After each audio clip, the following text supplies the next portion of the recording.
in collaborazione con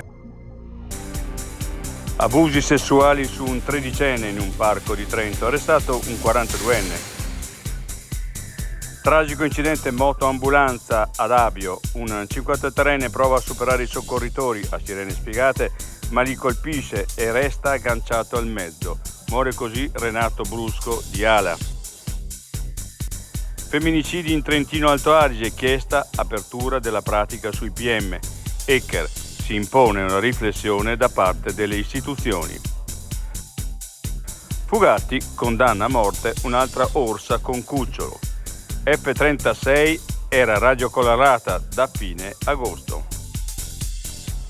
Lupi per l'ISPRA si possono abbattere in via sperimentale un massimo di 2 esemplari in Trentino Alto Adige e il via libera a Trento chiude o quasi le porte a Bolzano. I difetti visivi sono tanti: miopia, astigmatismo, ipermetropia. Il pregio è correggerli con occhiali davvero glam. Con Glam Vision puoi prenotare l'analisi gratuita della vista e poi sfoggiare i tuoi nuovi occhiali che possiamo creare per te. Scopri di più su glamvision.it.